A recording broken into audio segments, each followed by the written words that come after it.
I'll tell you the truth. When the patrol car rolled up and blue lights washed over my porch, I felt more tired than scared. I held my coffee, the mug warm in my hands, and said, "Officer, I'm not following HOA rules that were never voted on." He blinked. The wind tugged at my father's flag over the garage. For a second, all you could hear was the halyard tapping the pole 3 months earlier. A woman named Denise parked herself at the head of our homeowners association. New to the neighborhood, quick smile, no warmth behind it. She announced temporary compliance standards. That was the phrase. Overnight we had rules about porch decor, fence stain color, mailbox height, lawn mowing hours, even how long a truck could sit in your own driveway. It wasn't the list that stung. It was the way she did it. No notice. No vote. Just glossy printouts shoved under our doors like verdicts. She circled my place first. Non-compliant flagpole. Improper fence stain. Porch clutter. The clutter was my late father's coffee mug on a hook by the swing. The fence was the cedar I put up with my son. The flag. My dad's burial flag raised on Memorial Day and kept ever since. I asked for the bylaw changes.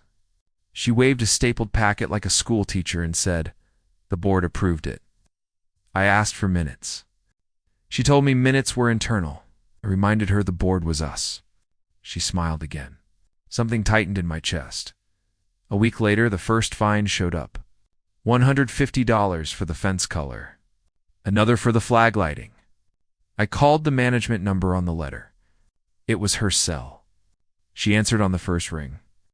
"Once you comply," she said, "we can discuss reducing penalties."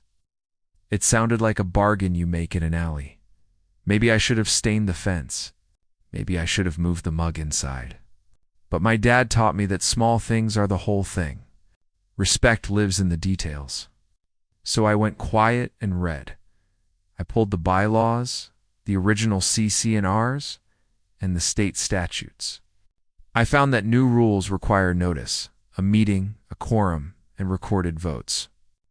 I found flags, within reason, are protected. I found fines can't be imposed on rules that never existed.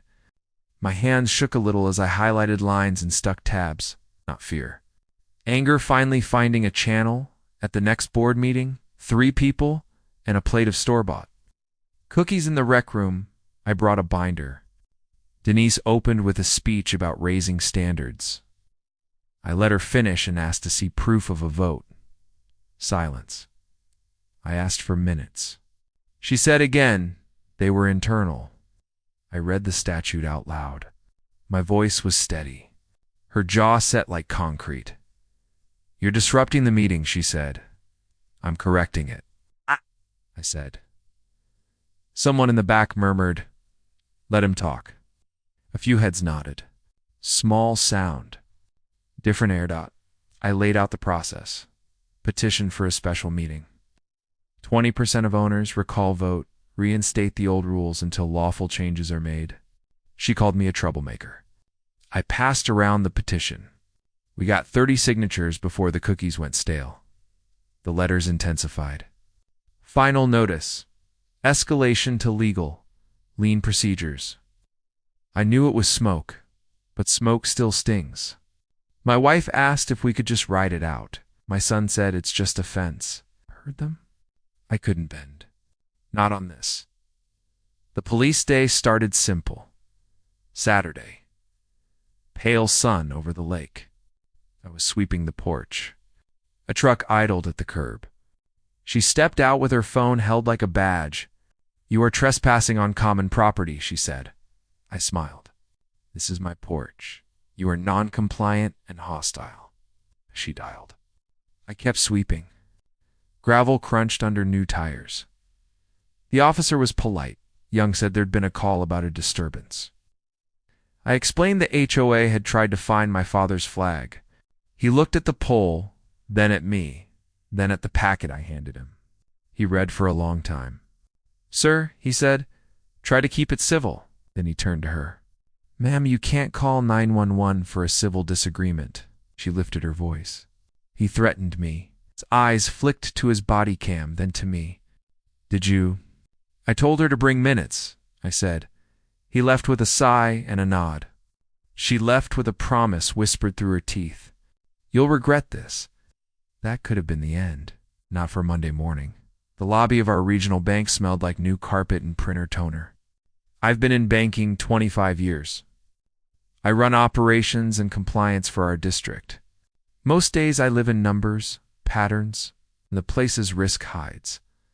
I walk past the front desk, and there she was behind the glass. Badge clipped to her blazer. Denise Parker, branch manager. We locked eyes. She went pale.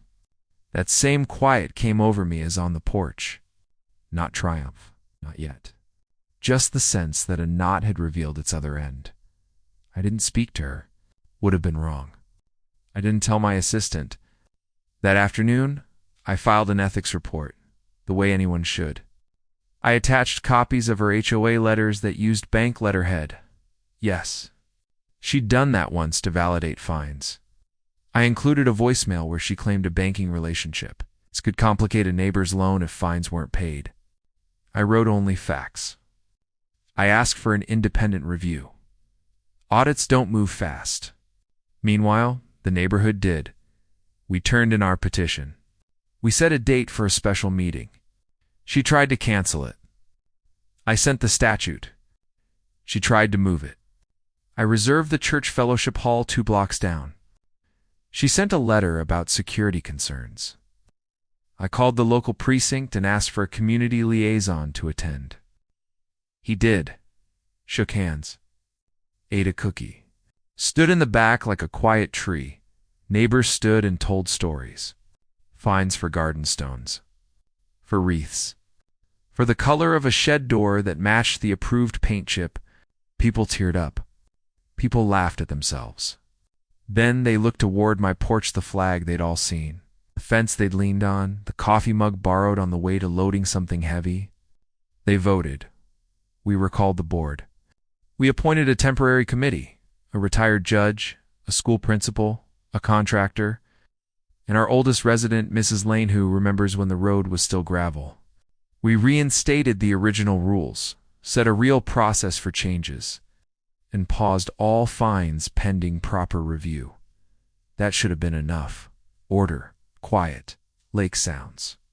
But the audit wrapped a week later. HR called me as a witness, not a decision maker. Smart and proper. They showed me documents.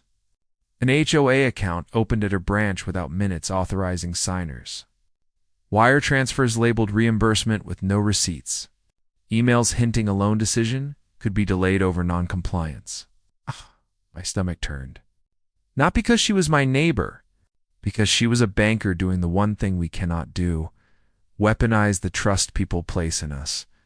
They interviewed her, pulled footage. 2 days later, the bank made its decision. Separation for policy violations. I didn't fire her.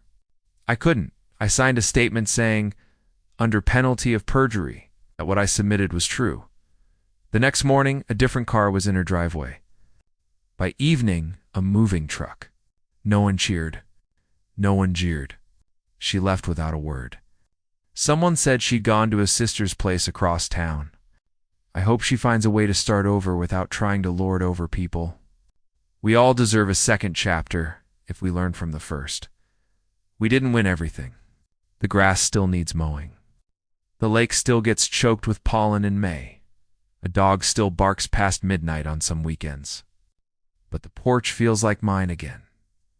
I kept my father's mug on the hook. Kept the cedar fence the color of fresh bread. Kept the flag flying with a small white light aimed just so. The judge on our committee wrote a new resolution. Flag respect is explicitly protected. The principal volunteered to keep minutes and post them online. The contractor redrew the fence guideline with common sense stains. Mrs. Lane rings a bell 5 minutes before every meeting and brings lemon zest cookies. Real sugar. You can taste the care. The officer who came that day drove through again last week. He waved. I waved back. My son asked if we were done fighting. I told him we'd never fight people. We fight the habit of bending what's right until it fits what we want. Sometimes that habit wears a blazer and says standards. Sometimes it's just plain pushy. That evening I sat on the porch swing and watched the lake settle. The wind eased. The halyard went quiet. I took a long sip and remembered my dad driving fence posts with me years ago, his hand on my shoulder when the last one stood straight. He'd say, "Son, straight is straight. Don't let anyone sell you they're crooked and call it the same. Neighbors or family you didn't pick, so you give grace. You also draw lines with kindness and don't let anyone kick them over." We did that here. It held. The lake was calm again, and for the first time in years. So was I. Sometimes standing up for what's right means standing alone and until others find the courage to join you. Have you ever faced an HOA like this? Share your story in the comments. I read every one.